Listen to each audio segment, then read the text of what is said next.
हाँ, तो मेरे प्यारे बच्चों कैसे हो आप सब? आई होप कि आप स्वस्थ होंगे और बेहतर होंगे। तो मैं विजय प्रकाश आप सभी का आइकॉनिक बोर्ड एग्जाम के इस ऑनलाइन प्लेटफॉर्म पर आपका हार्दिक स्वागत एवं अभिनंदन करता हूं। तो बच्चे जैसा कि हम केमिस्ट्री का पहला चैप्टर रासायनिक अभिक्रिया एवं समीकरण को पढ़ रहे हैं और इस चैप्टर का आज हमारे पास ये दूसरा लेक्चर है। और आज के लेक्चर में बच्चों हम देखेंगे कि रासायनिक समीकरण क्या होता है, रासायनिक अभिक्रिया को निरूपित कैसे किया जाता है, असंतुलित रासायनिक समीकरण क्या होते हैं और असंतुलित रासायनिक समीकरण को संतुलित कैसे किया जाता है। तो बच्चों आज का ये लेक्चर बहुत शानदार होने वाला है और इस लेक्चर से रिलेटेड आपके बोर्ड एग्जाम में क्वेश्चन पूछे ही जाते हैं। तो बच्चों आज का लेक्चर आपके लिए बहुत इंपॉर्टेंट है, तो क्लास को बच्चों शुरू से अंत तक जरूर देखिएगा। तो आइए बच्चों करते हैं क्लास की शुरुआत। और क्लास की शुरुआत हमारे पास होगी बच्चों रासायनिक समीकरण, जिसे केमिकल इक्वेशन कहा जाता है। तो रासायनिक समीकरण होते क्या है, ध्यान दीजिए, थोड़ा सा पढ़ लेते हैं और फिर इसके बाद हम इसको समझने की कोशिश करते हैं। तो ध्यान दीजिएगा, यहां पर हमारे सामने लिखा हुआ है बच्चों कि किसी रासायनिक अभिक्रिया को उसमें भाग लेने वाले तत्वों तथा बनने वाले पदार्थों को सूत्र तथा संकेतों द्वारा प्रदर्शित करने की विधि को रासायनिक समीकरण कहते हैं। यानी किसी अभिक्रिया में जो पदार्थ भाग ले रहे हैं और जो नया पदार्थ बन रहा है उसको उनके संकेतों और सूत्रों के द्वारा प्रदर्शित करना कहलाता क्या है बच्चों, रासायनिक समीकरण कहलाता है। जैसे यहाँ पे आप ध्यान दीजिए, जैसे हमने आपको लास्ट क्लास में बताया था बच्चों कि जो कार्बन आपके पास होता है, कार्बन ऑक्सीजन के साथ जब बच्चों अभिक्रिया करता है, किसके साथ, ऑक्सीजन के साथ, यानी कार्बन और प्लस क्या बच्चों, ऑक्सीजन। तो कार्बन ऑक्सीजन के साथ जब अभिक्रिया करता है तो अभिक्रिया करने के पश्चात बनाता क्या है बच्चों, कार्बन डाइऑक्साइड बनाता है। क्या बनाता है, कार्बन डाइऑक्साइड बनाता है।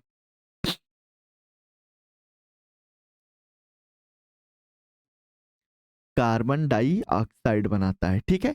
ये हमने आपको लास्ट क्लास में बताया था। तो यहां पर आप ध्यान दीजिएगा, यहां पर हमारे पास कार्बन और ऑक्सीजन ये दो क्या है बच्चों, अभिकारक हैं जो अभिक्रिया में भाग ले रहे हैं, ठीक है। और यहां पर कार्बन डाइऑक्साइड क्या है बच्चों, उत्पाद है जो नया पदार्थ आपके पास बन रहा है। अब इन्हीं को अगर इनके सूत्रों और संकेतों के द्वारा इसी को अगर हम प्रदर्शित कर दें तो उसी को हम बोलेंगे क्या, रासायनिक समीकरण। जैसे आप जानते हो कार्बन का प्रतीक होता है C, ऑक्सीजन का बच्चों जो प्रतीक होता है वो क्या होता है, O2। तो कार्बन प्लस का क्या बच्चों, O2 यानी ऑक्सीजन, अभिक्रिया किया, अभिक्रिया करके बना क्या रहा, कार्बन डाइऑक्साइड। और कार्बन डाइऑक्साइड का बच्चों जो सूत्र होता है वो क्या होता है, CO2 होता है। तो यहां पर बच्चों ध्यान दीजिएगा, ये जो हमने लिख दिया इनके सूत्रों और संकेतों के द्वारा, इसी को हम बोलते क्या हैं, इसी को हम कहते हैं रासायनिक समीकरण। क्या कहते हैं बच्चों, रासायनिक समीकरण कहते हैं, रासायनिक समीकरण। आई होप कि इतनी चीजें आपको बिल्कुल क्लियर हुई होंगी। तो ये हमारे पास बच्चों क्या है, रासायनिक समीकरण।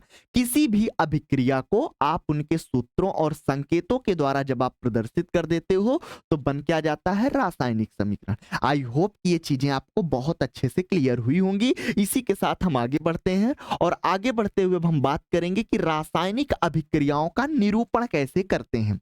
तो चलिए भाई, बहुत प्यारा सा ये टॉपिक है और अगर इस टॉपिक को आप बहुत अच्छे से समझ जाते हो बच्चों तो आपको रासायनिक अभिक्रिया में किसी भी प्रकार का कोई दिक्कत होने वाला नहीं है, ठीक है। चलिए, तो इसको हम निरूपित कैसे करेंगे। तो बच्चों सबसे पहले किसी भी अभिक्रिया को लिखते हैं जब, तो हम किसे लिखते हैं बच्चों, अभिकारक को लिखते हैं। किसे लिखते हैं, अभिकारक को। तो यहां पर आप ध्यान दीजिएगा, तो सबसे पहले लिखा किसे जाता है बच्चों, अभिकारक को लिखा जाता है, ठीक है। अभिकारक को तो लिखेंगे बच्चों, अभिकारक लिखने के पश्चात हम यहां पर लगाते क्या है, बीच में एक तीर का चिन्ह लगाते हैं। किसका चिन्ह लगाते हैं बच्चों, तीर का चिन्ह। और तीर के चिन्ह के दूसरी तरफ क्या लिखते हैं बच्चों, उत्पाद लिखते हैं। उत्पाद का मतलब जो पदार्थ हमारे पास बन रहा है, ठीक है। अब यहां पर ध्यान दीजिएगा, यहाँ पे जब अभिकारक को लिखा जाता है, यानी जो पदार्थ अभिक्रिया में भाग लेते हैं, अभिकारक को लिखते हैं तो उनकी भौतिक अवस्था के साथ लिखते हैं। भौतिक अवस्था का मतलब बच्चों कि जो पदार्थ अभिक्रिया में भाग ले रहा है वो ठोस है कि द्रव है कि गैस है, किस अवस्था में है उसकी अवस्था को भी लिखा जाता है। तो यहाँ पर ध्यान दीजिएगा, अभिकारक की क्या लिखते हैं बच्चों? भौतिक अवस्था को भी लिखते हैं। कौन सी अवस्था? भौतिक अवस्था। छोटी छोटी बातें हैं पर ये बहुत इंपॉर्टेंट है बच्चों, ठीक है। तो यहां पर हम इसकी भौतिक अवस्था लिखेंगे और जब हमारा उत्पाद बनेगा तब भी हम इसकी क्या लिखते हैं बच्चों? भौतिक अवस्था को लिखते हैं।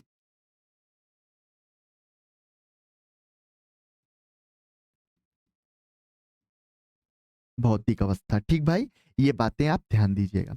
अब यहां पर एक बात और ध्यान दीजिएगा, जो उत्पाद की बच्चों भौतिक अवस्था है उसे हम तीर के माध्यम से दिखाते हैं और तीर का चिन्ह हमारे पास दो तरह का बनेगा।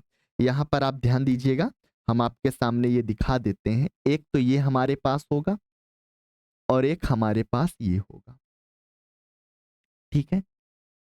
तो इस तरह के हम चिन्ह से बच्चों उत्पाद की हम भौतिक अवस्था को दिखाते हैं। अभी हम बात करेंगे कि इस तीर के चिन्ह का मतलब क्या होता है, ठीक भाई।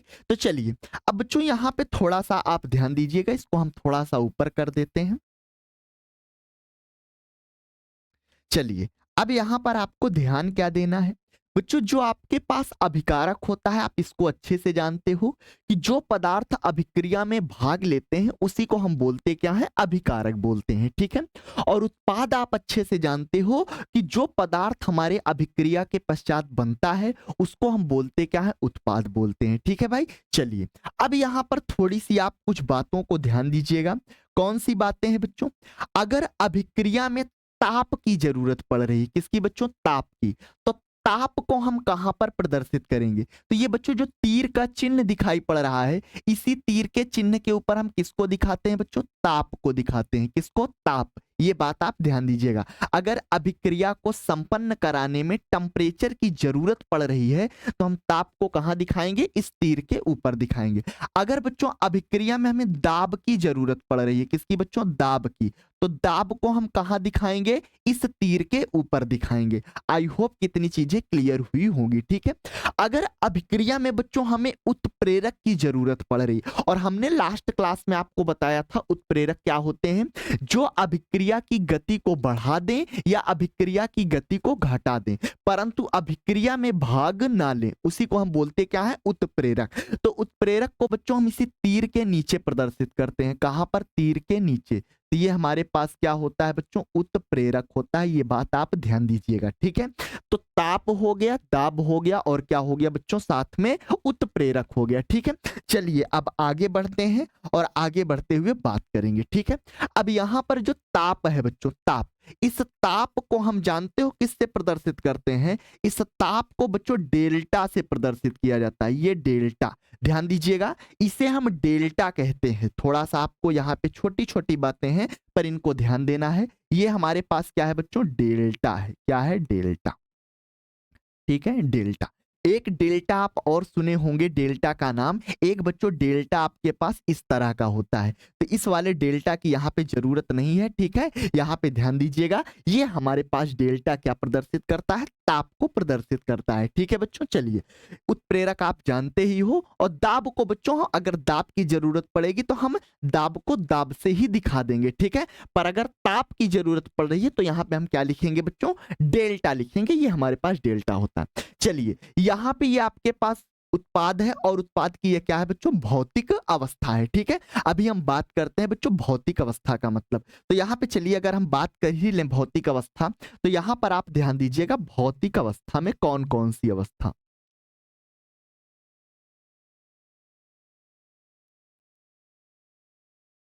अगर बच्चों ध्यान देना है आपको, अगर भौतिक अवस्था में अगर हमारे पास पदार्थ कैसा है? ठोस है। कैसा है बच्चों? ठोस है। ठोस है। तो ठोस है तो ठोस के लिए हम सॉलिड यानी एस का प्रयोग करेंगे। किसका बच्चों प्रयोग करेंगे? एस का। अगर बच्चों हमारे पास पदार्थ कैसा है? गैस में है, गैसीय अवस्था में, तो गैस के लिए हम किसका प्रयोग करेंगे बच्चों? जी का प्रयोग करेंगे। जी का मतलब क्या होगा? गैस होगा। ठीक है। अगर हमारे पास बच्चों द्रव है, क्या है? द्रव। पदार्थ कैसा बन रहा है? द्रव, या कोई पदार्थ है जो द्रव अवस्था में, तो द्रव के लिए हम किसका उपयोग करेंगे? एल का उपयोग करेंगे, यानी लिक्विड का उपयोग करेंगे। ठीक है।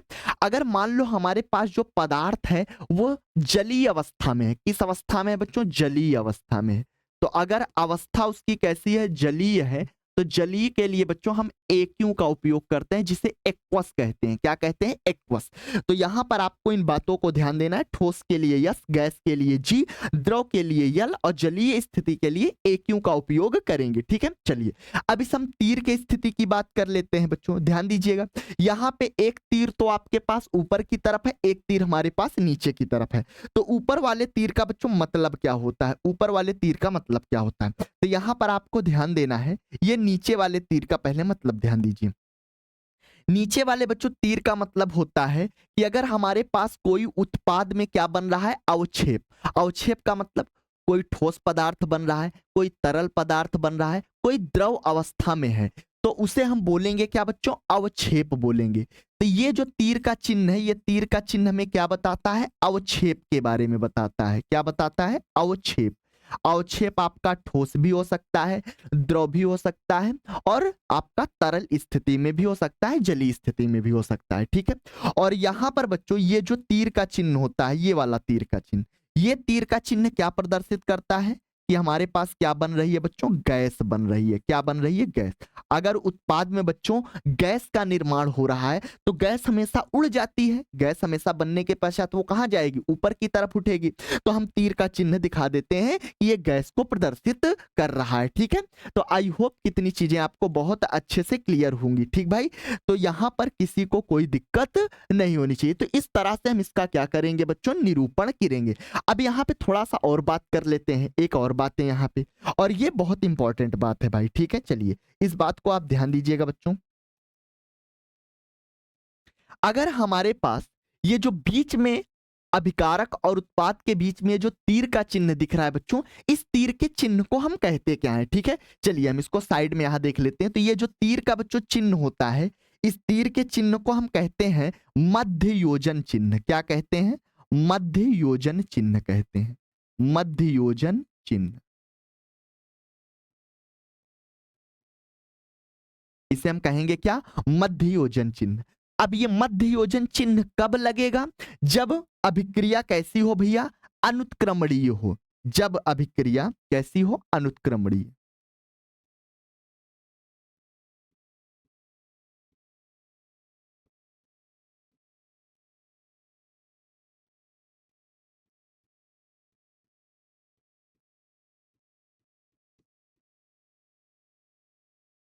जब अभिक्रिया क्या हो बच्चों? अनुत्क्रमणीय हो। अनुत्क्रमणीय का मतलब क्या होता है बच्चों? थोड़ा सा समझने का प्रयास करिए। जैसे हम कहें कि हमारे पास दो पदार्थ हैं, वो मिलकर किसी एक नए पदार्थ का निर्माण कर दिए। अब वो नया पदार्थ कभी पुराने पदार्थ का अगर निर्माण ना कर पाए, ध्यान दीजिएगा बच्चों। अगर हमारे पास यहाँ पर एग्जाम्पल से अगर हम आपको क्लियर करें, जैसे ध्यान दीजिएगा, एक पदार्थ है बच्चों ए, और एक हमारे पास दूसरा पदार्थ है क्या? बी। ए और बी मिलकर क्या बना दिए? सी बना दिए। क्या बना दिए? सी।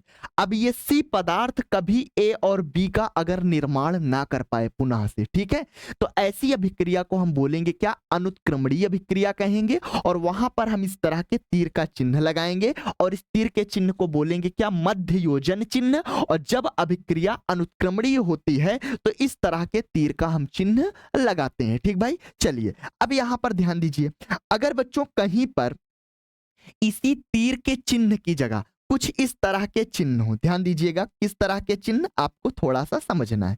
अगर बच्चों इस तरह का चिन्ह हो हमारे पास, ये इस तरह का,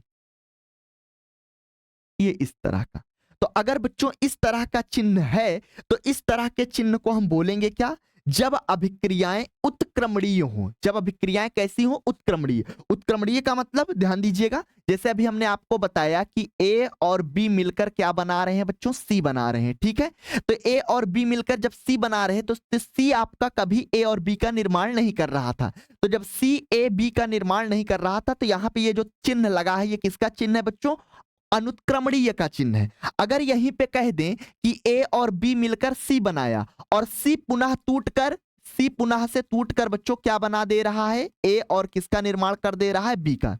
ए और बी मिलकर क्या बनाए, सी, और सी फिर से पुनः टूटकर किसका निर्माण कर दिया, ए और बी का निर्माण कर दिया। तो यहां पर आप देख सकते हो कि ये अभिक्रिया आगे की तरफ भी हो रही है और ये अभिक्रिया पीछे की तरफ भी हो रही है। ए बी मिलकर सी बनाया और सी पुनः फिर से ए और बी का निर्माण कर दिया। तो ये अभिक्रिया आगे भी चल रही है और पीछे भी आ रही है। इसका मतलब ये अभिक्रिया कैसी है, अनुत्क्रमणीय है। तो जब बच्चों अभिक्रियाएं कैसी हो, अनुत्क्रमणीय, तो वहां पर हम जानते हो कौन से चिन्ह का उपयोग करते हैं, ए प्लस बी लिखेंगे और यहां पर हम इस तरह का क्या लगा देंगे, चिन्ह लगा देंगे और यहां पर क्या लिख देंगे, सी लिख देंगे। यानी ए और बी मिलकर क्या बनाया, सी बनाया, और सी पुनः से टूटकर किसका निर्माण कर रहा है, ए और बी का निर्माण कर रहा है। तो यहां पर बच्चों इस तरह का चिन्ह कब लगाएंगे, जब कैसी हो अभिक्रियाएं, जब अभिक्रिया अनुत्क्रमणीय हो।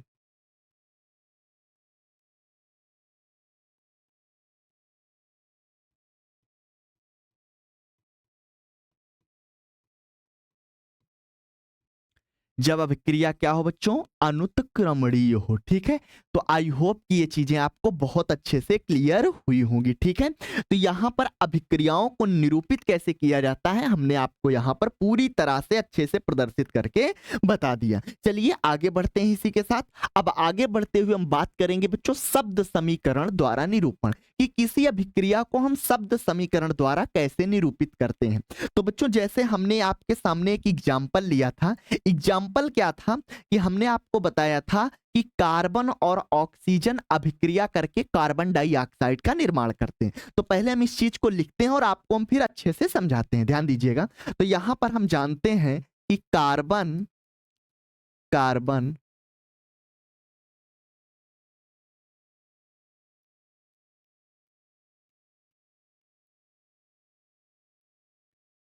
ऑक्सीजन के साथ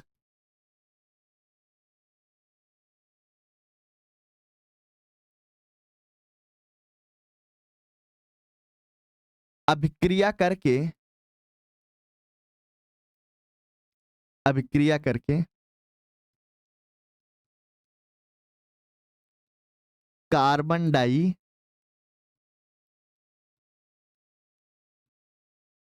ऑक्साइड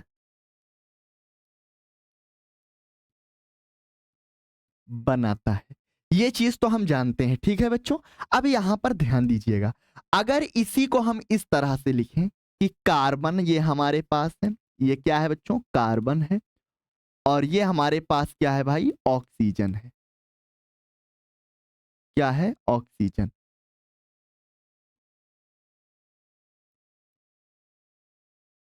ये दोनों अभिक्रिया करके क्या बना रहे हैं, कार्बन डाइऑक्साइड।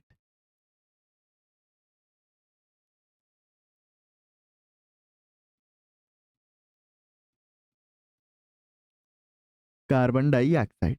अब यहां पर ध्यान दीजिएगा, कार्बन और ऑक्सीजन मिलकर क्या बनाए, कार्बन डाइऑक्साइड। तो यहां पर आप देख सकते हो कि ये जो समीकरण हमारे पास बच्चों ये बना है, ये जो हमारे पास समीकरण यहां पर बनकर तैयार हुआ है, इस समीकरण में ना तो कोई सूत्र है बच्चों, ना तो कोई क्या है, सूत्र है, और ना ही यहां पर कोई संकेत का उपयोग किया गया है। आप देख सकते हो यहां पर शब्दों के द्वारा क्या लिखा गया है, समीकरण लिखा गया है।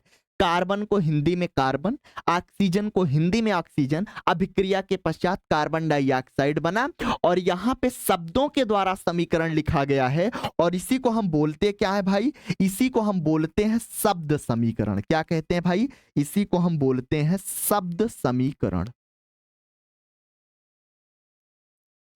क्या कहते हैं बच्चों, शब्द समीकरण। आई होप कि ये चीजें आपको बहुत अच्छे से क्लियर हुई होंगी। ठीक है, यहां पर हम एक ही एग्जाम्पल के द्वारा सारी चीजें क्लियर करने की हम कोशिश कर रहे हैं। ठीक है, चलिए अगर हम एक एग्जाम्पल यहीं पर और ले लें बच्चों, थोड़ा सा ध्यान दीजिएगा। अगर यहीं पर हम एक एग्जाम्पल और ले लेते हैं,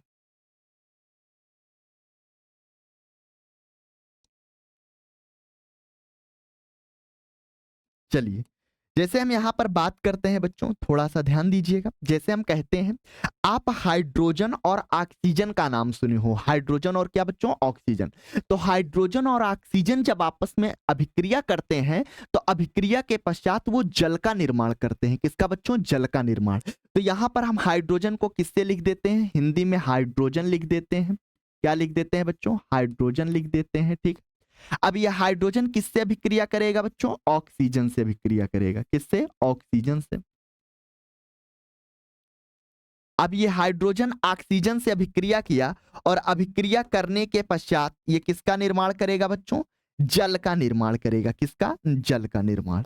तो आप देख सकते हो कि यहां पर जो हमने समीकरण लिखा है, ये समीकरण कैसा समीकरण है बच्चों, शब्द समीकरण है। कैसा भाई, शब्द समीकरण है। ये बात आप ध्यान दीजिएगा। ठीक है, तो ये भी हमारे पास बच्चों कैसा समीकरण है, ये भी हमारे पास शब्द समीकरण है।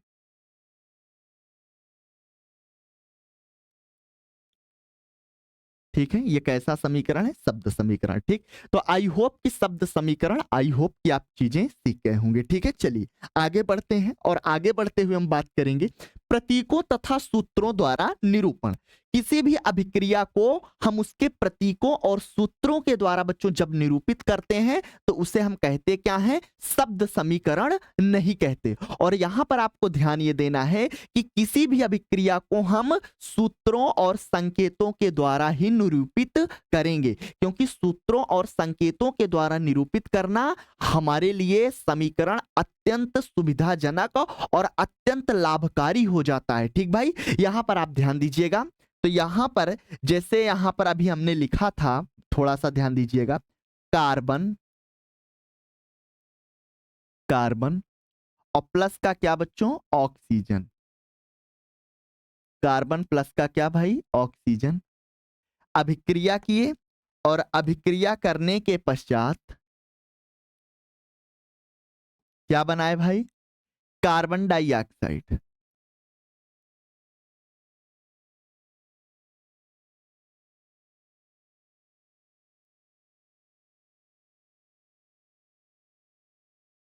Carbon dioxide. ठीक है, अब इसी को अगर हम इसके सूत्रों और संकेतों के द्वारा लिख दें तो ये कैसे हो जाएगा, ये आपका कार्बन का C और प्लस ऑक्सीजन का क्या होता है, O2 होता है।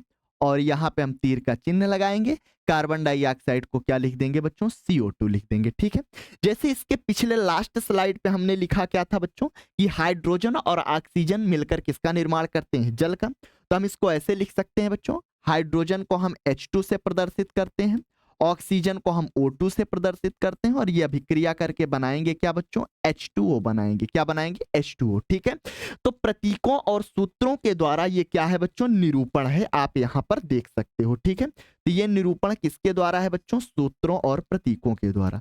तो यहां पर हम इसको लिख देते हैं, ये निरूपण, ये निरूपण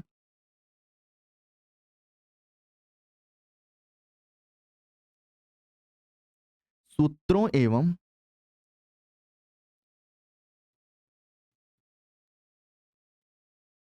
प्रतीकों के द्वारा है। ठीक भाई, और हम हमेशा किसी भी रासायनिक अभिक्रिया को लिखेंगे तो उसके सूत्रों और संकेतों के द्वारा ही हम अभिक्रिया को लिखेंगे। ठीक है भाई, चलिए इसका हम रीजन आगे देखेंगे कि क्यों हम सूत्रों और संकेतों के द्वारा अभिक्रिया को लिखते हैं। ठीक है, चलिए आगे बढ़ते हैं और आगे बढ़कर हम बात करते हैं। ठीक है, चलिए आगे हम बात करेंगे कि असंतुलित रासायनिक समीकरण क्या होता है। ठीक है, असंतुलित रासायनिक समीकरण। तो बच्चों हमने आपको बताया कि अभिक्रिया में अभिकारक और क्या होते हैं बच्चों, उत्पाद होते हैं। ठीक है, तो अगर किसी भी रासायनिक अभिक्रिया में अभिकारक के परमाणुओं की संख्या अगर उत्पाद के तत्वों के परमाणुओं की संख्या के अगर बराबर नहीं है तो उसी को हम बोलते क्या है, असंतुलित रासायनिक समीकरण। पहले हम इसकी डिफिनीशन को लिखते हैं, फिर इसको हम एग्जाम्पल से समझने का प्रयास करेंगे। ठीक है, तो चलिए भाई, तो असंतुलित रासायनिक समीकरण क्या होगा, किसी अभिक्रिया में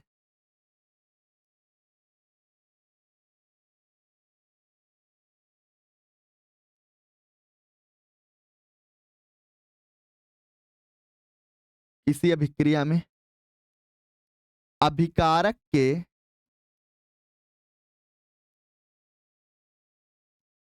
के तत्वों के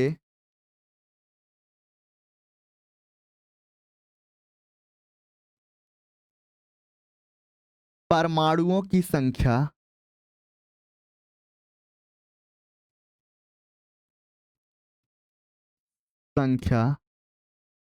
यदि उत्पाद के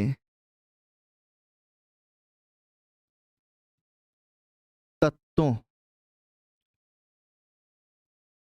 के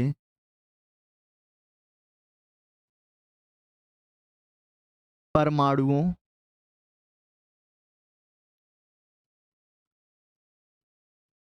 की संख्या के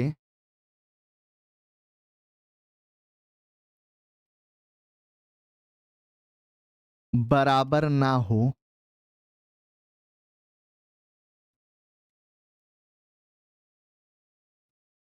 तब उसे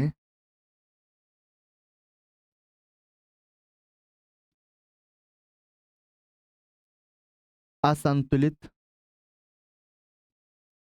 रासायनिक समीकरण कहते हैं।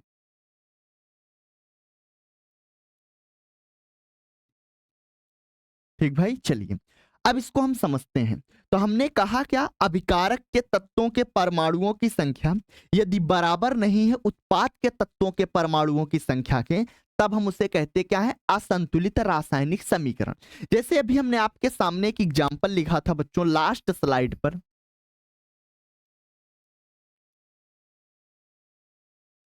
लास्ट स्लाइड पर बच्चों हमने एक एग्जांपल लिखा था कि जो हमारे पास क्या होता है बच्चों, हाइड्रोजन होता है H2, और ये अभिक्रिया किससे करता है, ऑक्सीजन यानी O2 से। तो हाइड्रोजन ऑक्सीजन से अभिक्रिया किया और अभिक्रिया करने के पश्चात बनाया क्या बच्चों, H2O बनाया। क्या बनाया, H2O।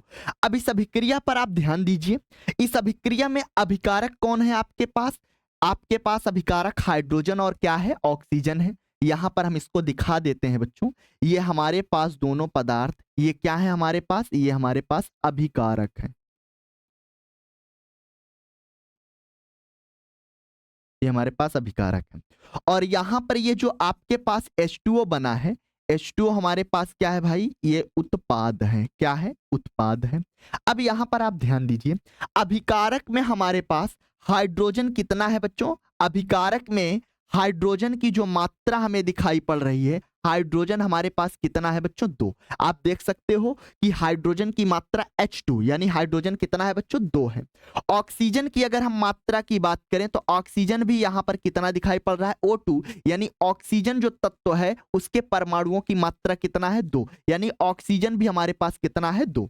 पर यहां पर उत्पाद में देखिए, उत्पाद में बच्चों जो हमारे पास हाइड्रोजन है, उत्पाद में H2 यानी हाइड्रोजन की मात्रा कितनी है बच्चों, 2 है। ठीक है, परंतु ऑक्सीजन देखो, ऑक्सीजन केवल अकेला O है, यानी ऑक्सीजन की मात्रा यहां पर कितना है बच्चों, 1 है। कितना है, 1 है। 1 लिखा नहीं जाता, इसलिए केवल O अकेले दिखा देते हैं। ठीक है, तो आप देख सकते हो कि अभिकारक में हाइड्रोजन 2 है, ऑक्सीजन 2 है, परंतु उत्पाद में हाइड्रोजन तो 2 है पर ऑक्सीजन आपका 2 नहीं है। तो आप ये बताइए, क्या अभिकारक और उत्पाद के जो तत्व हैं उनके परमाणुओं की संख्या बराबर है, नहीं। तो आप कहोगे कि हाइड्रोजन तो बराबर है परंतु ऑक्सीजन के परमाणुओं की संख्या बराबर नहीं है। अगर ऑक्सीजन यहां पर भी 2 होता तो ये दोनों आपस में क्या होते बच्चों, बराबर होते। तो अगर बराबर नहीं है तो इसी समीकरण को हम बोलते क्या है, असंतुलित रासायनिक समीकरण बोलते हैं। तो यहां पर आप ध्यान दीजिएगा, यही हमारे पास क्या है बच्चों,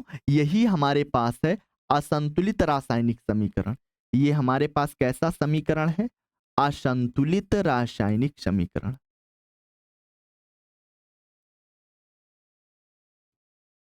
असंतुलित रासायनिक समीकरण। ठीक है, अब यहां पर थोड़ा सा और ध्यान दीजिए, असंतुलित रासायनिक समीकरण को एक नाम से और बच्चों जाना जाता है जिसे कहते हैं कंकाली रासायनिक समीकरण या कंकाली अभिक्रिया के नाम से भी जानते हैं। तो इस बात को आप हमेशा नोट के लिए याद रख लीजिएगा, नोट पॉइंट में बच्चों, नोट पॉइंट में आपसे पेपर में कई बार ये प्रश्न पूछा गया है और ये बात आप याद रखिएगा, चांसेस हैं कि इस बार भी ये प्रश्न आपसे पूछा जाएगा, ठीक है। और क्या बात आपको याद रखनी है कि जो आपके पास असंतुलित रासायनिक समीकरण है, इसी को कंकाली रासायनिक समीकरण के नाम से भी जाना जाता है। इस बात को हम यहां पर लिख देते हैं भाई, याद रखिएगा। असंतुलित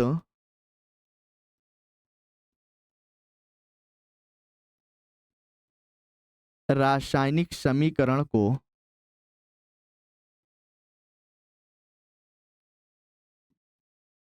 कंकाली रासायनिक समीकरण या कंकाली अभिक्रिया, कंकाली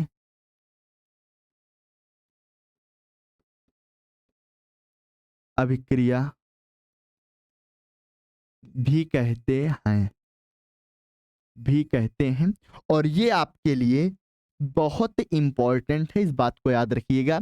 ये आपके लिए वेरी वेरी इंपॉर्टेंट है, ठीक भाई, ये बात आप याद रखिएगा, ठीक है। आई होप कितनी चीजें आपको बिल्कुल क्लियर हुई होंगी कि असंतुलित रासायनिक समीकरण क्या होता है, ठीक है। चलिए अब आगे बढ़ते हैं इसी के साथ बच्चों। आगे बढ़ते हुए हम बात करेंगे कि संतुलित रासायनिक समीकरण क्या होते हैं, ठीक है। तो संतुलित रासायनिक समीकरण बच्चों किसे कहेंगे? यदि अभिकारक के तत्वों के परमाणुओं की संख्या अगर बराबर है उत्पाद के तत्वों के परमाणुओं की संख्या के, तो उसी को हम बोलेंगे क्या? संतुलित रासायनिक समीकरण। पहले हम इसकी डिफिनीशन को लिखते हैं, फिर एग्जांपल से हम इसको क्लियर करेंगे, ठीक है। तो याद रखिए यहां पर, यदि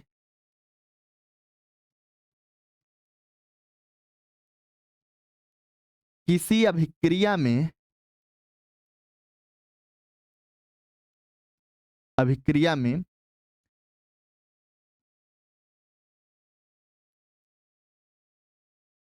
अभिकारक के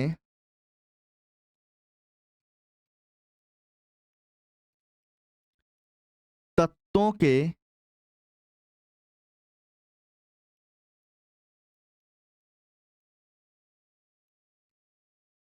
परमाणुओं की संख्या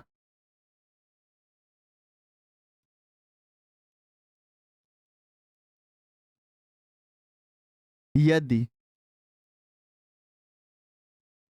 उत्पाद के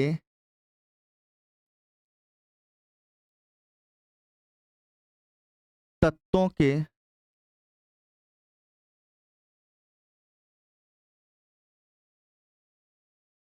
परमाणुओं की संख्या के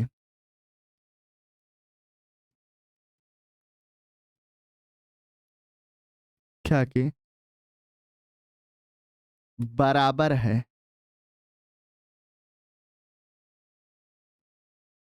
तब उसे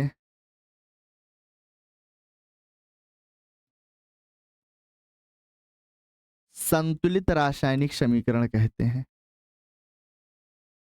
संतुलित रासायनिक समीकरण कहते हैं, ठीक है भाई, ये चीज आप ध्यान दीजिएगा।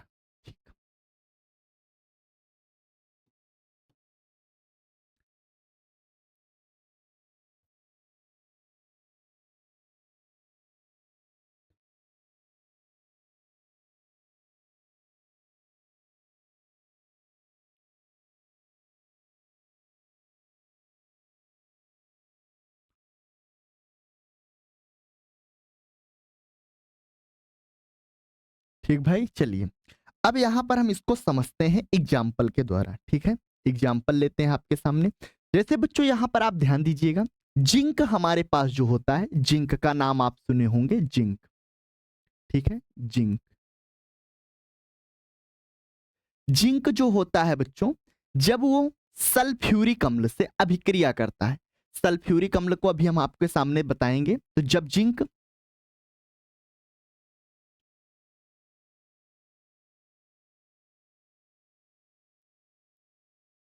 सल्फ्यूरिक अम्ल से अभिक्रिया करता है,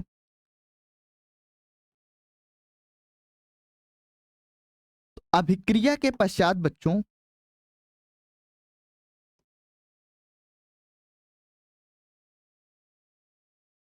जिंक सल्फेट बनाता है और साथ में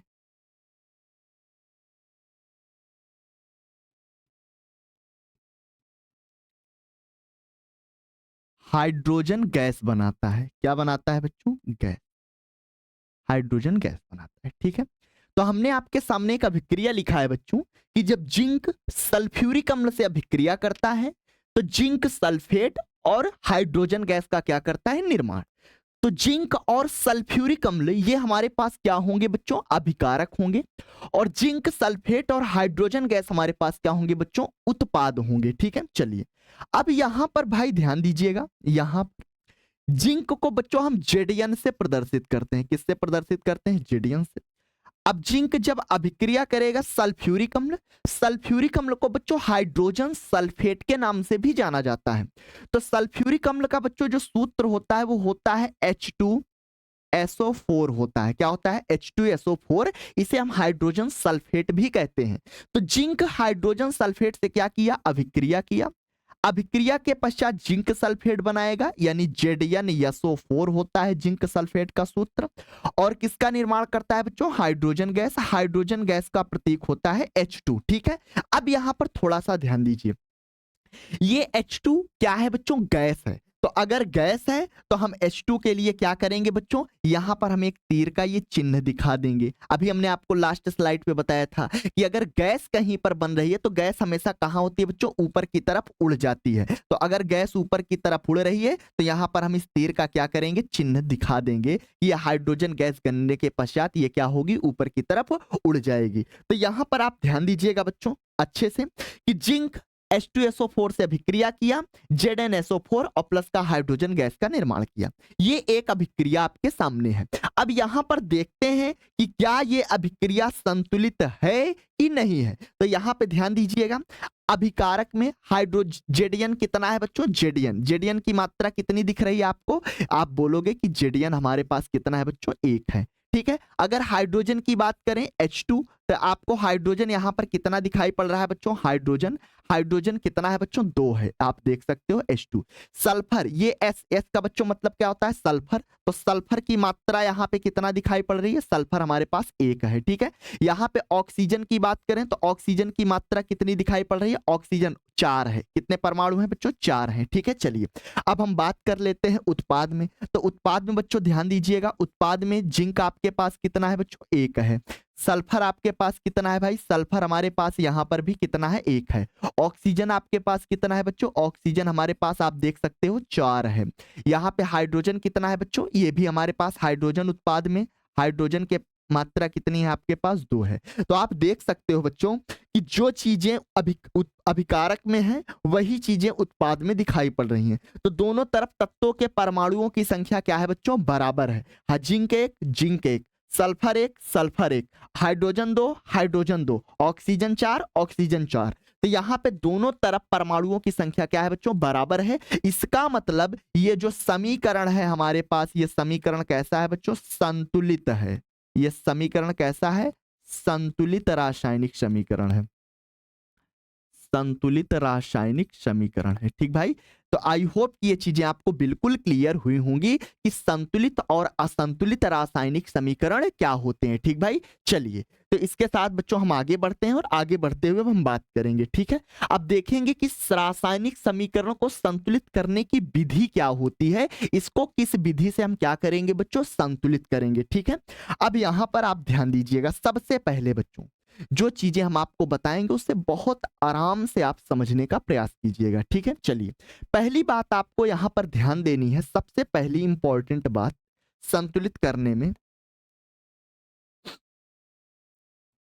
सबसे पहली बात बच्चों ध्यान दीजिएगा, आप हाइड्रोजन जानते हो, ध्यान दीजिएगा हाइड्रोजन, पहली बातें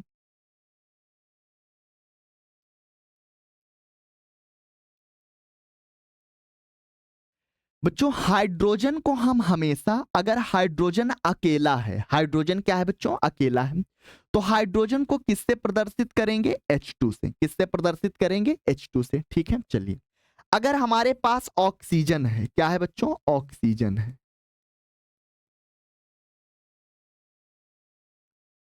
तो ऑक्सीजन को बच्चों हम प्रदर्शित किससे करेंगे? O2 से। किससे प्रदर्शित करेंगे? O2 से। O2 से, ठीक। अगर हमारे पास बच्चों क्लोरीन है, क्या है? क्लोरीन। तो क्लोरीन को बच्चों हम किससे प्रदर्शित करेंगे? Cl2 से, ठीक है। अगर हमारे पास फ्लोरीन है, क्या है बच्चों? फ्लोरीन। तो फ्लोरीन को बच्चों हम प्रदर्शित किससे करते हैं? F2 से। किससे? F2 से, ठीक है। अगर हमारे पास ब्रोमीन है बच्चों, क्या है? ब्रोमीन है, तो ब्रोमीन को हम प्रदर्शित करेंगे किससे? Br2 से। किससे? Br2 से। अगर हमारे पास भाई आयोडीन है, क्या है? आयोडीन। ये हमारे पास सभी क्या है बच्चों? तत्व हैं। तो आयोडीन को हम किससे प्रदर्शित करेंगे? I2 से, ठीक है। तो यहां पर हाइड्रोजन को H2 से, ऑक्सीजन को O2 से, क्लोरीन को Cl2 से, फ्लोरीन को F2 से, ब्रोमीन को Br2 से, आयोडीन को I2 से प्रदर्शित करेंगे। क्यों करेंगे? क्योंकि बच्चों यहां पे आप थोड़ा सा इसको ध्यान दीजिएगा, ये सभी हमारे पास, इसको हम थोड़ा सा ऊपर ले जाते हैं, ठीक है। क्योंकि बच्चों ये सभी हमारे पास जो होते हैं, ये सभी हमारे पास, ये सभी द्विपरमाणुक होते हैं। क्या होते हैं? ये सभी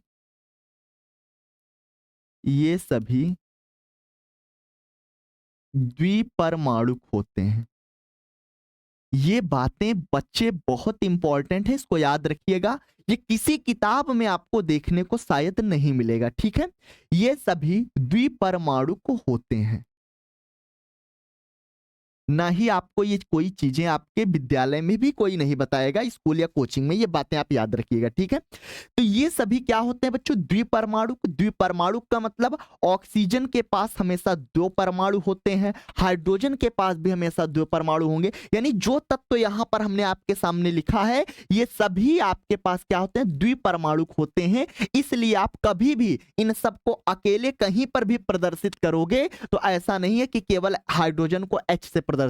कभी भी भैया अगर आप हाइड्रोजन को लिख रहे हो तो हाइड्रोजन को कभी आप H से मत प्रदर्शित करना, क्योंकि ये गलत है। क्योंकि हाइड्रोजन के पास दो परमाणु होते हैं, इसलिए आप इसको किससे दिखाओगे? H2 से। ऑक्सीजन को बच्चों आप O से प्रदर्शित कर देते हो। मैं कहां की बात कर रहा हूं? किसी अभिक्रिया में बच्चों, ये ध्यान देना। अभिक्रिया में अगर कहीं पे हाइड्रोजन को लिख रहे हो तो हाइड्रोजन को अकेले कभी H मत लिखना। अगर ऑक्सीजन कहीं अभिक्रिया में लिख रहे हो तो ऑक्सीजन को कभी अकेले O मत लिखना, कभी O नहीं होता। ऑक्सीजन को लिखना है तो O2 आप लिखोगे, क्लोरीन लिखना है तो Cl2 लिखोगे। यानी ये जो भी तत्व हमारे सामने है, अगर इनको आप लिख रहे हो तो आप हमेशा 2 नीचे लगाओगे, ठीक भाई। ये बातें आप ध्यान दीजिएगा। चलिए अब इसी के साथ हम आगे बढ़ते हैं और आगे बढ़ते हुए यहां पर बात करते हैं, ठीक है। अगर बच्चों हमारे पास एल्युमिनियम है, क्या है बच्चों? एल्युमिनियम, ठीक है। एल्युमिनियम,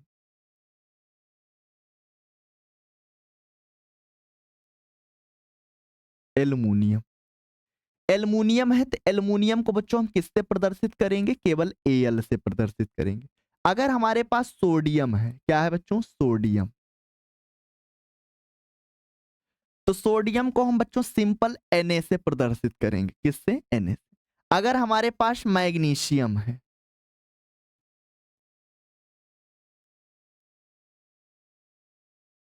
तो मैग्नीशियम को भाई हम किससे प्रदर्शित करेंगे? Mg से। अगर हमारे पास बच्चों चांदी है, सिल्वर, चांदी, तो चांदी को बच्चों हम किससे प्रदर्शित करेंगे? Ag से प्रदर्शित करेंगे। इन सबको हम इस तरह से प्रदर्शित करेंगे। क्यों प्रदर्शित करते हैं? क्योंकि ये जो सभी हैं, ये सभी एक परमाणु होते हैं। यहां पे नीचे लिख देते हैं बच्चों, ये सभी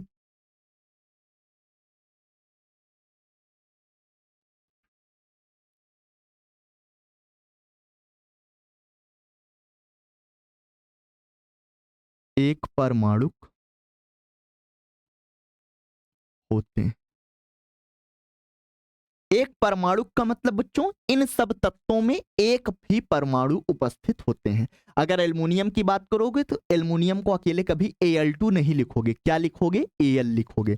सोडियम को Na लिखोगे, मैग्नीशियम को Mg लिखोगे, सोडियम को, चांदी को Ag लिखोगे। इसी तरह से जो भी तत्व एक परमाणु होंगे उनको हम 2 नहीं लगाएंगे, जो द्विपरमाणु होंगे उसमें हम 2 लगाएंगे। जैसे अगर हम बच्चों आपको यहाँ पर दिखाएं तो यहाँ पर आप ध्यान दीजिएगा, यहाँ पर जैसे समझिए, यहाँ पे मैंने कार्बन को C लिखा। क्यों कार्बन को मैंने C लिखा? क्योंकि कार्बन एक परमाणु होता है और कार्बन को हम केवल C से दिखा दिए। यहाँ पे ऑक्सीजन को क्यों हम O नहीं लिखे, O2 क्यों लिखे? क्योंकि ऑक्सीजन हमारे पास द्विपरमाणु होता है, इसलिए हम इसको क्या लिखेंगे बच्चों? O2 लिखेंगे। अगर O लिख देते तो हमारे पास ये चीजें क्या होती बच्चों? गलत हो जाती। ये बात हमेशा आप ध्यान दीजिएगा।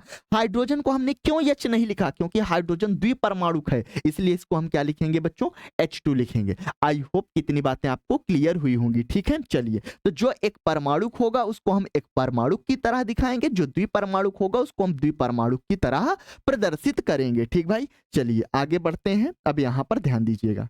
ठीक है, तो आई होप कितनी चीजें आपको बिल्कुल क्लियर हुई होंगी। ठीक, अब यहीं पर हम कुछ छोटी छोटी और बातें कर लेते हैं बच्चों, ध्यान दीजिएगा। जैसे यहां पर हम आपके सामने यहीं पे बॉक्स बना देते हैं बच्चों, और इसमें आप ध्यान दीजिएगा।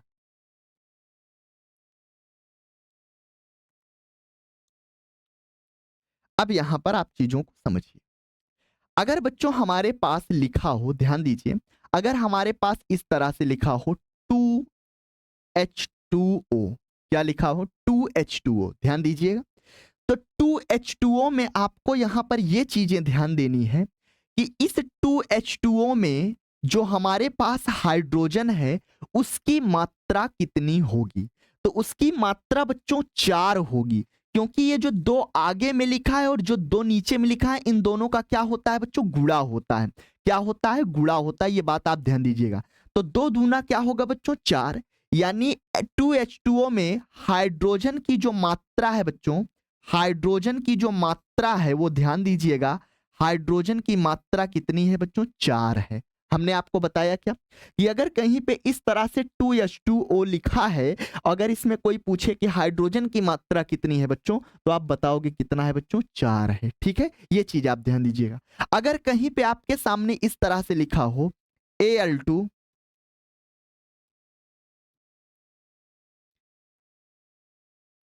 Al2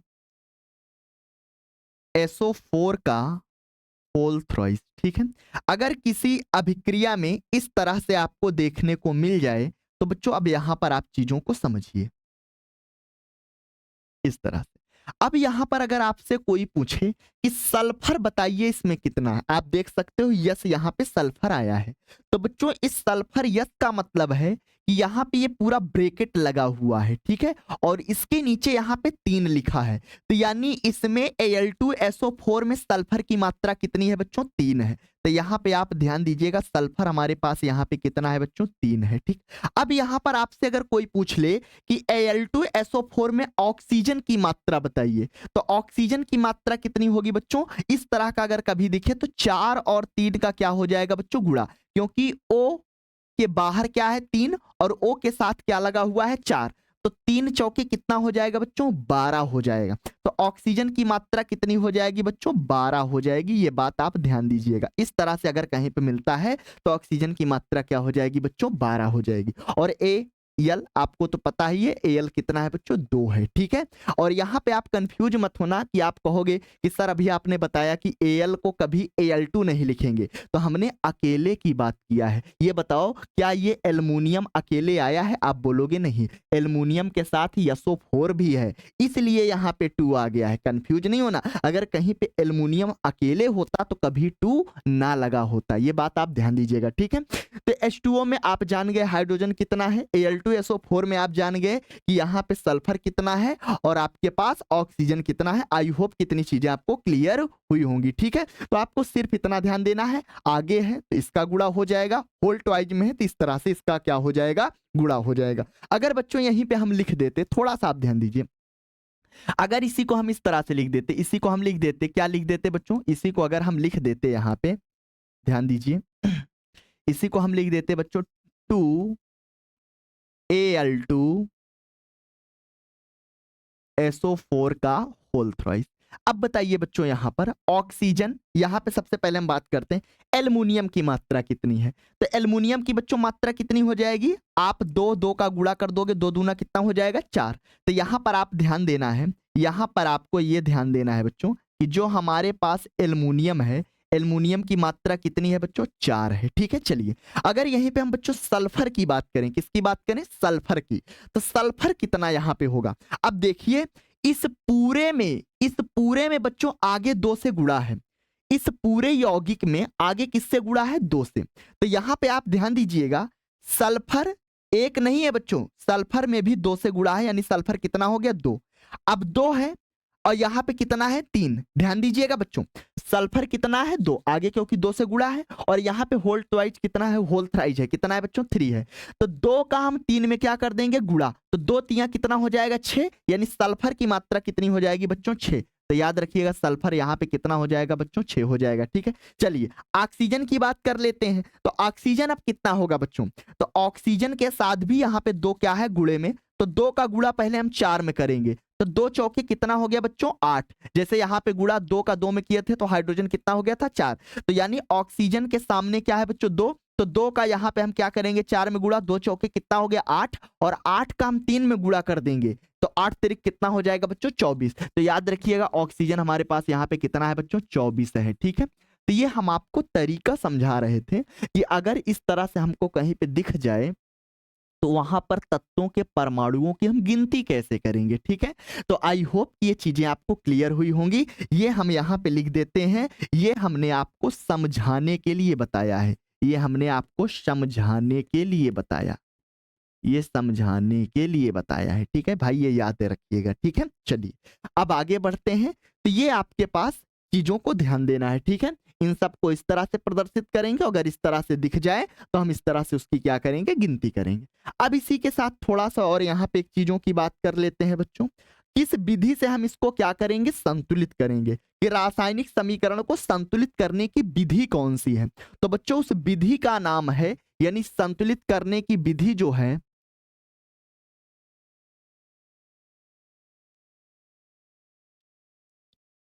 संतुलित करने की जो विधि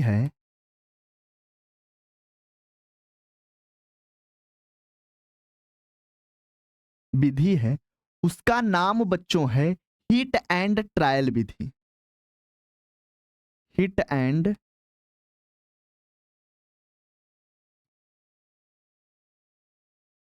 ट्रायल विधि, यानी जो रासायनिक समीकरण को बच्चों हम संतुलित करते हैं उस विधि का नाम क्या है, हीट एंड ट्रायल विधि। ये बात आप ध्यान दीजिएगा। अब इस विधि से किस तरह से संतुलित किया जाता है हम उसको देखने वाले हैं। ठीक है, चलिए आगे बढ़ते हैं। आपके सामने एग्जाम्पल है एक रासायनिक समीकरण का, और अब हम इसे क्या करेंगे बच्चों संतुलित करेंगे। तो संतुलित कैसे करेंगे अब इसको आप समझिएगा भाई बहुत अच्छे से। ठीक है, चलिए तो यहाँ पे अभिकारक में हमारे पास बच्चों 2 यौगिक हैं, एक आपके पास HNO3 है जिसे हाइड्रोजन नाइट्रेट कहते हैं, और एक हमारे पास है CaOH का होल ट्वाइस जिसे कहते हैं कैल्शियम हाइड्रोक्साइड कहते हैं। क्या कहते हैं भाई, कैल्शियम हाइड्रोक्साइड। अब हमें इसे क्या करना है बच्चों संतुलित करना है। तो यहां पर आप ध्यान दीजिएगा, हमारे पास 2 यहां पे पदार्थ हैं, इन दोनों पदार्थ में तत्वों के परमाणुओं को अलग अलग लिख लेते हैं। चलिए कैसे लिखेंगे, यहां पे छोटा सा हम ऐसे बॉक्स बना देते हैं बच्चों, एक हमारे पास ये बॉक्स हो गया और एक हमारे पास ये दूसरा बॉक्स हो गया। ठीक है, चलिए यहां पे लिखते हैं, यहां पर आपको ध्यान देना है हाइड्रोजन यहां पर बच्चों कितना है, हाइड्रोजन हाइड्रोजन हमारे पास यहाँ पर कितना है, यहाँ पे हाइड्रोजन 1 है। ठीक है, यहाँ पे जितने पदार्थ बच्चों हैं अलग अलग, उनको हम अलग अलग बॉक्स में दिखाएंगे। ठीक है, चलिए हाइड्रोजन हमारे पास 1 हो गया। नाइट्रोजन यहाँ पे कितना आपको दिखाई पड़ रहा है, आप बोलोगे नाइट्रोजन हमारे पास कितना है बच्चों 1 है। ऑक्सीजन कितना है हमारे पास बच्चों, ऑक्सीजन यहाँ पे O3 यानी ऑक्सीजन कितना है बच्चों 3 है, कितना है 3 है। ठीक है, चलिए ये पहला पदार्थ हमारे पास पूरी तरह से क्या हो गया कंप्लीट। दूसरा पदार्थ है CaOH का होल ट्वाइस, तो यहाँ पे बच्चों कैल्शियम Ca, कैल्शियम हमारे पास कितना है, कैल्शियम हमारे पास 1 है। ठीक है, चलिए ऑक्सीजन O, O के साथ नीचे यहाँ पे पूरे ब्रैकेट के बाहर 2 लगा है, तो ऑक्सीजन यहाँ पर कितना है बच्चों? ऑक्सीजन हमारे पास कितना है? 2 है, ठीक है। हाइड्रोजन कितना है? H के बाहर 2 है, तो यानी हाइड्रोजन यहाँ पर कितना है भाई? 2 है। हाइड्रोजन कितना है? 2। ये बातें आप ध्यान दीजिएगा, ठीक है। तो हमने इनको प्रदर्शित कर लिया। अब आ जाते हैं उत्पाद में बच्चों। तो उत्पाद में आएंगे तो यहाँ पर भी हम बॉक्स को बना लेते हैं, ठीक है।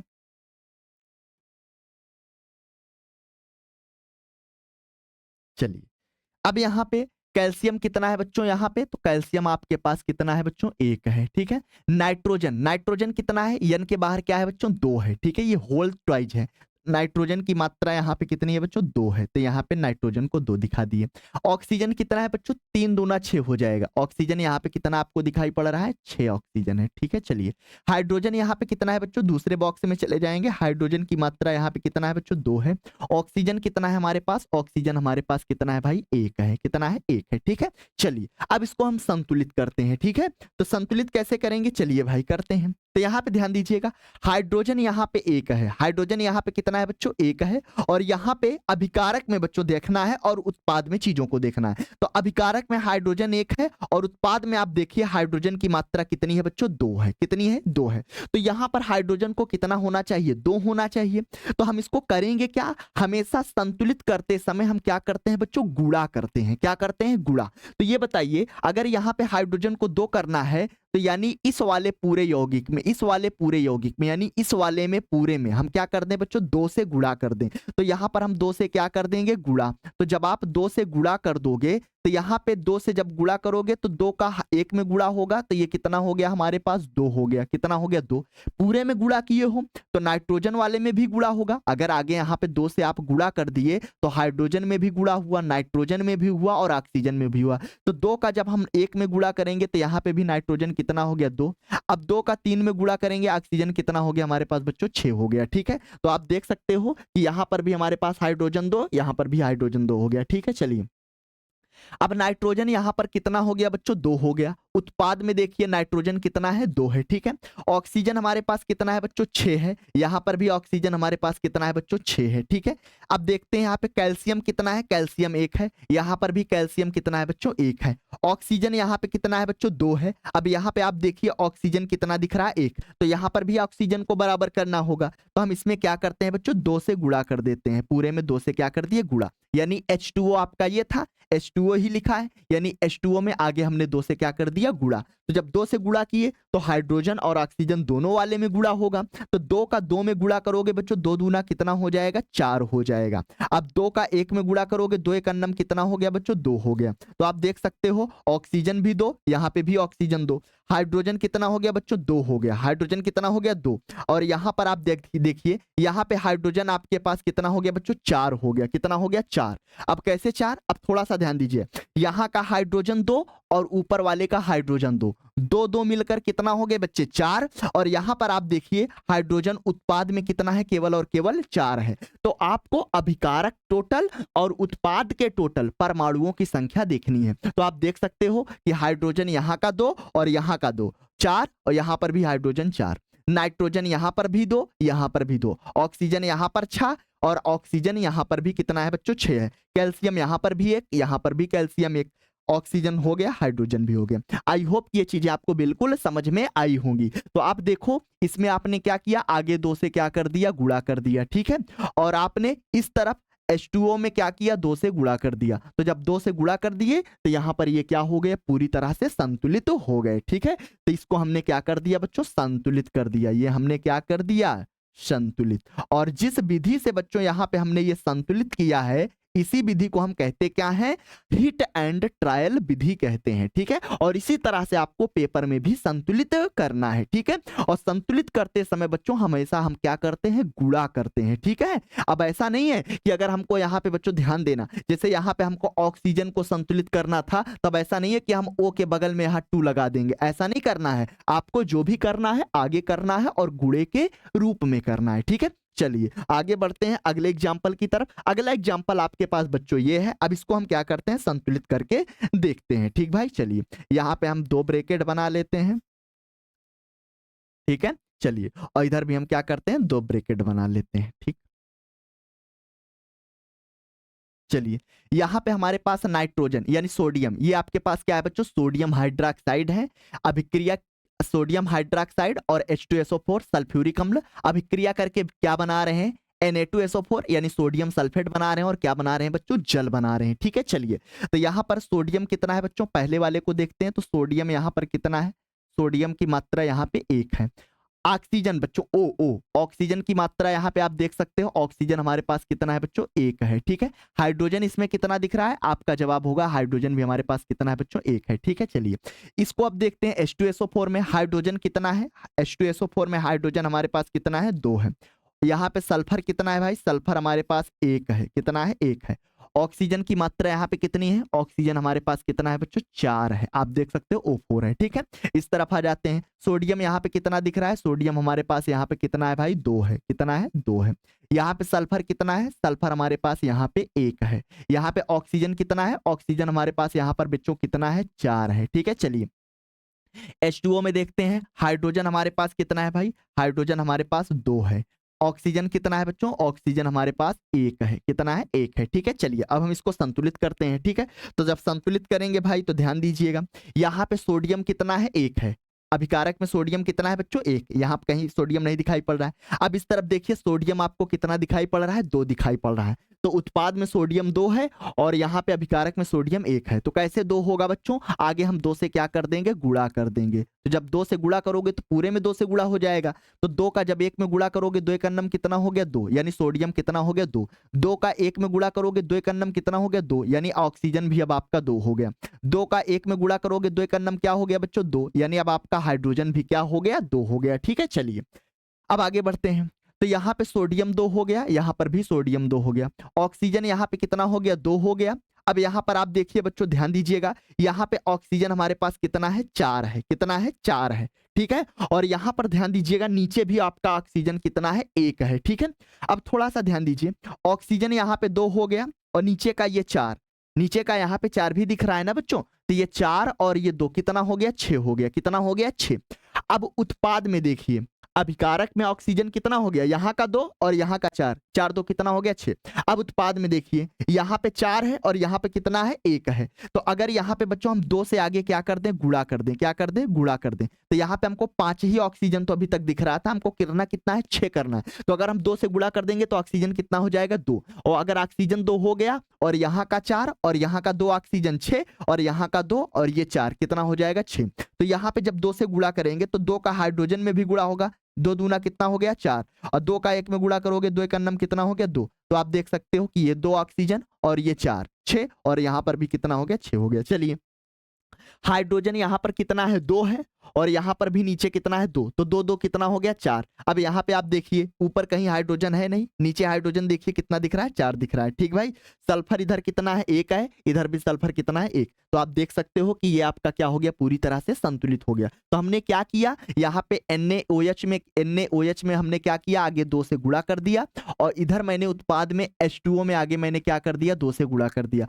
और गुणा करने पे ये पूरी तरह से क्या हो गए बच्चों, संतुलित हो गए। ठीक है, आप देख सकते हो, तो ये हमारे पास कैसा हो गया है बच्चों, संतुलित रासायनिक समीकरण हो गया है। ये हमारे पास क्या हो चुका है, संतुलित हो चुका है। चलिए आगे बढ़ते हैं। आगे बढ़ने के साथ एग्जाम्पल आपके सामने ये तीसरा है। तीसरे में क्या है बच्चों, NaCl जिसे नमक कहते हैं, AgNO3 सिल्वर नाइट्रेट है आपके पास, क्या बना रहा है, AgCl सिल्वर क्लोराइड, और NaNO3 सोडियम नाइट्रेट का निर्माण कर रहा है। तो ये एक अभिक्रिया है। अब इसको हमें करना क्या है बच्चों, संतुलित। तो ऐसे ही हम इसको देख लेते हैं भाई, ये हमको संतुलित ही दिख रहा है। आप देख लीजिए, यहाँ पे सोडियम, अभिकारक में सोडियम यहाँ पे कितना है बच्चों, देखिए यहाँ पे सोडियम आपको कितना दिखा, 1 दिखा। इधर भी सोडियम कितना है, 1 है। इधर आपका क्लोरीन कितना है, 1 है। इधर भी क्लोरीन कितना है, 1 है। इधर आपका Ag कितना है, 1 है। इधर भी Ag कितना है, 1 है। नाइट्रोजन इधर 1 है, इधर भी नाइट्रोजन कितना है, 1 है। इधर ऑक्सीजन कितना है, O3 यानी 3 है। इधर भी ऑक्सीजन कितना है, 3 है। तो यानी ये पहले से ही क्या है बच्चों, संतुलित है। तो ये पहले से ही क्या है बच्चों, संतुलित है। ये आपका पहले से ही क्या है, संतुलित है। ठीक है भाई, चलिए आगे बढ़ते हैं अगले एग्जाम्पल की तरफ। अगला एग्जाम्पल आपके सामने ये रहा बच्चों, ध्यान दीजिएगा। यहाँ पर ये हमें संतुलित नहीं दिखाई पड़ रहा है, तो इसको हम संतुलित करेंगे। तो यहाँ पे 2 बॉक्स बना लेते हैं बच्चों। ये आपके पास 2 बॉक्स हो गया। ठीक है, चलिए ये हमारे पास 2 बॉक्स। तो यहाँ पे ध्यान दीजिएगा, अभिकारक में बेरी, ये आपका बेरिलियम है, क्या है बच्चों, बेरिलियम, बी ए आपका कितना है बच्चों, 1 दिख रहा है, तो यहाँ पे हम 1 लिख देंगे। क्लोरीन Cl कितना दिख रहा है आपके पास, 2, तो यहाँ पे 2 लिख देंगे। अब यहाँ पे आ जाइए H2SO4 में हाइड्रोजन आपके पास कितना है बच्चों, हाइड्रोजन हमारे पास 2 है। सल्फर कितना दिख रहा है, यस सल्फर हमारे पास क्या है बच्चों, 1 है। यहाँ पे ऑक्सीजन कितना दिख रहा है, 4, तो यहाँ पे ऑक्सीजन कितना है भाई, 4 लिख देंगे, ठीक है। चलिए उत्पाद में आ जाइए बच्चों, ध्यान दीजिएगा यहाँ पे, चीजों को आप अच्छे से समझिएगा। यहाँ पे Ba कितना है बच्चों, आपके पास Ba कितना है, यहाँ पे हमारे पास 1 है, ठीक है। सल्फर यहाँ पे कितना है, सल्फर हमारे पास कितना है, 1 है। ऑक्सीजन कितना दिख रहा है, ऑक्सीजन हमारे पास कितना है बच्चों, 4 है, ठीक है। चलिए HCl में देखते हैं, हाइड्रोजन हमारे पास कितना है बच्चों, हाइड्रोजन हमारे पास 1 है।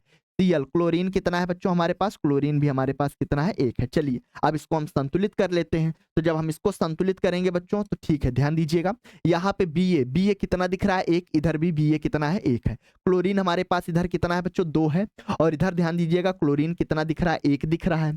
तो क्लोरीन अगर इधर 1 है, इधर 2 है, तो क्लोरीन को 2 करना पड़ेगा। तो हम इसमें क्या कर देंगे बच्चों, आगे 2 से गुणा कर देंगे। तो जब 2 से आप गुणा करोगे तो हाइड्रोजन वाले में भी गुणा होगा, तो 2 एक अन्नम कितना हो गया, 2, तो 2 का 1 में गुणा करोगे कितना हो गया, 2, तो यानी हमारे पास क्लोरीन भी कितना हो गया बच्चों, 2 हो गया, ठीक है। चलिए हाइड्रोजन इधर कितना है बच्चों, 2 है, ठीक है। और इधर आप देखिए हाइड्रोजन कितना दिख रहा है, 2 दिख रहा है। सल्फर इधर कितना है, 1 है, इधर आपका सल्फर कितना दिख रहा है, 1 दिख रहा है। ऑक्सीजन कितना है, 4 है, इधर पूरे में ऑक्सीजन 4, इधर भी कितना है बच्चों, 4 है।